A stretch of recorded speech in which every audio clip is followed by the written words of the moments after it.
of Master Sergeant Joseph Chrysanix, United States Army, retired. Boy, did Joe love to say that, retired.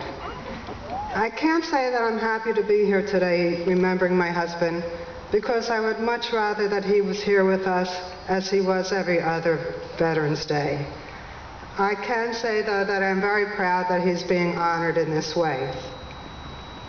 Joe was a very young man of 17 when he joined the Army. I remember that time in our country's history as one of being very unsettled for young people at that time. I remember many young men being drafted into the Army.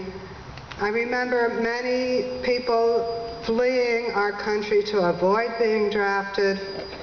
And I also remember a time when our own National Guardsmen were put in the untenable position of shooting our own student protesters. At the time when Joe returned from Vietnam, soldiers were not given the respect and gratitude they deserved from their fellow citizens. Despite all this, or maybe because of this, Joe ultimately went on to make a career of his military service. He retired in 2003 with 32 years of service. Joe never hesitated to remind anyone to remove a cap during playing of the national anthem. Joe never hesitated to educate someone on the proper displaying of our country's flag. And Joe never hesitated to challenge false claims of valor.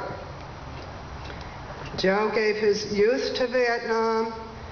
Joe gave his health to Vietnam. And Joe gave his peace of mind to Vietnam.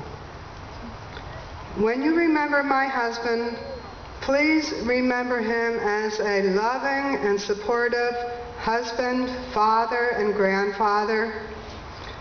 Remember him for his service to his country, and remember him for his love, respect, and brotherhood for all his fellow veterans. On behalf of myself and Joe today, I wish to thank all veterans here for your service and your sacrifices. Thank you to everyone for being with us today.